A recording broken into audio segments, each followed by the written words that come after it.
3 weeks ago, I downloaded a free app called Future Self. It was trending, millions of downloads. The concept was simple. It uses AI to show you what your life will look like in 10 years. Your face aged, your home, your family. Fun, harmless. Everyone was sharing their results.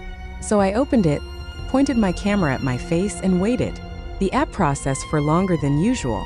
Then it showed me the result. Not my older face, not a future home. It showed me a dark room, a floor, and me lying on that floor, not moving. And in the corner of the image, barely visible, a figure standing over me, watching. The caption underneath the image read, 11 days from now. Now listen it carefully. My name is Priya. I'm 31 years old, a software developer. And I want to start by saying that I understand how this sounds. I work in tech. I know how apps are built, how AI image generation works, how algorithms generate content, and why sometimes that content is strange or disturbing or wrong. I have spent my entire career in an industry built on logic and reproducibility. What happened to me 11 days ago does not fit inside that framework. It started the way most things start now, with something trending on social media. Future Self was everywhere. Every other post was someone sharing their result.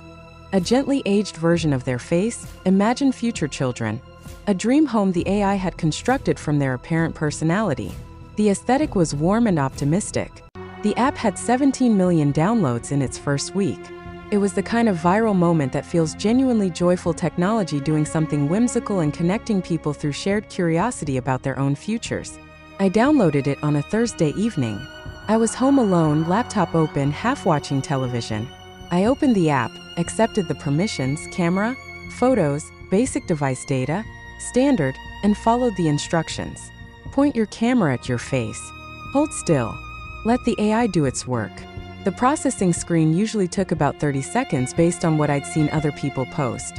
Mine took 4 minutes.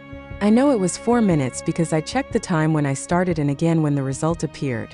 4 minutes of the processing animation spinning on my screen while I sat on my couch and waited. When the result loaded, I looked at my phone screen.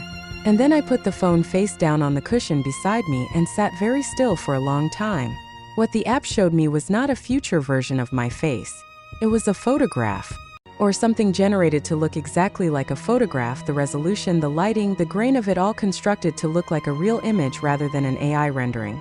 A dark room, hardwood floors, a window in the background showing night outside.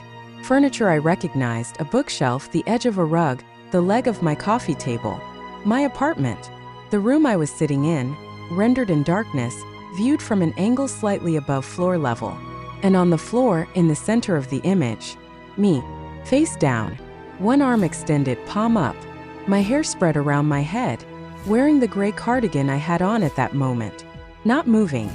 And in the far corner of the room, partially in shadow, only partially visible, a figure, standing, face not clear in the darkness, watching. The caption beneath the image read, 11 days from now. I am a software developer. My first response, once I could move again, was technical. I screenshotted the image. I went online and searched for other people who had received disturbing results from Future Self. I expected to find dozens of posts, complaints, the inevitable dark side of any AI image generation tool that processes millions of requests. I found nothing. Every result I could find was warm, optimistic, future family content. Nobody else had received anything like what I had received. I went back to the app. It still showed my result. I tapped on the image to see if there were options. Share, regenerate, report. There was a small information icon in the corner. I tapped it. A text box appeared. Not standard app interface, the font was different, the box had no border. It looked like something that had been placed in the UI without going through the normal design process. Like something added by someone who had access to the code, but wasn't the original developer. It said, "This result was generated from available data. Accuracy depends on choices made between now and the projected date. Some outcomes can be changed." I stared at that text for a long time. Some outcomes can be changed. I reported the app to the platform the next morning and sent a detailed bug report to the developer email listed in the App Store. I received an automated acknowledgement and nothing else. I checked the App Store listing, 17 million downloads, 4.8 stars, overwhelmingly positive reviews. No indication of anything wrong. I deleted the app from my phone. Then I did something that I want to be honest about because I think it matters. I changed my behavior. I know that sounds dramatic, but the image had shown my apartment. It had shown me wearing the exact clothes I was wearing when I took it. Whatever algorithm had generated that image had access to data I had not consciously given it. My home, my appearance in real time, details that should not have been available to a photo aging app. I stayed at my friend Keiko's place for the first 3 days. I told her I was having some work done in my apartment. Not the truth, because the truth was not something I was ready to say out loud yet. On day 4, I went back to my apartment to pick up more clothes. It was the middle of the afternoon. Bright sunlight through every window. I moved quickly, efficiently, and I was back out the door in under 10 minutes. On day 5, I checked the App Store. Future Self had been removed from the platform. No announcement, no explanation, just gone. 17 million downloads, and it had been pulled silently. I searched for news coverage, nothing. The developer's website returned a 404 error. The company's social media accounts had been deleted.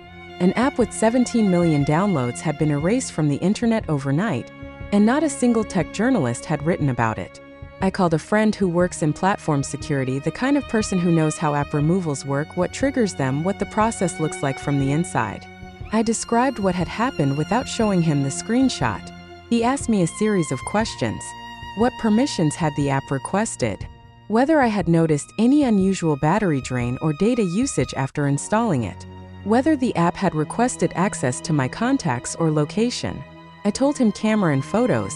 Standard. He went quiet.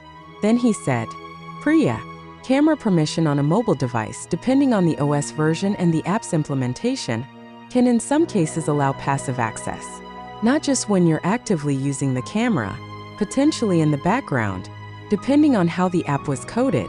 I asked him what he meant.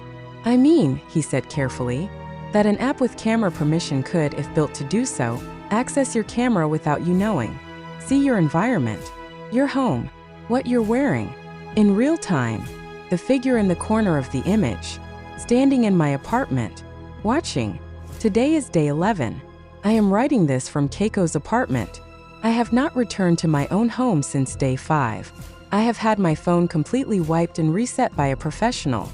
I have filed a formal report with the cybercrime unit of my local police department, who have been politely attentive and privately, I think, skeptical. I keep returning to one detail that I cannot resolve no matter how I approach it technically. The image showed me in my apartment, in the clothes I was wearing, lying on my floor. But when the app generated that image, when I was sitting on my couch holding my phone looking at the processing screen, I was not on my floor. I was on my couch, upright, alive and confused and not yet frightened.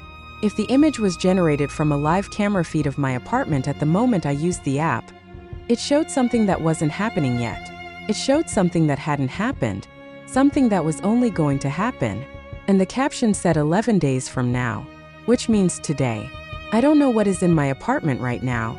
I don't know if I am going to go back. I don't know if the image was a genuine prediction or a threat or a glitch or something I don't have the framework to understand. What I know is that I am a software developer who has spent 15 years believing that technology is a tool built by people and controlled by people and explicable by people. And I am sitting in my friend's apartment on day 11 of 11, unable to make myself go home. Because somewhere between the code and the camera and the 17 million downloads and the silent erasure from the internet, something new. And I don't know what it wanted me to do with that knowledge. I don't know if it matters that I stayed away, or whether wherever I am tonight, it already knows where to find me. Delete any app you don't remember downloading. Check which apps have access to your camera. Do it now, tonight, because something may already be watching, through the lens you carry everywhere. Subscribe for a new AI horror story every single day. Tell me in the comments, would you have gone home on day 11?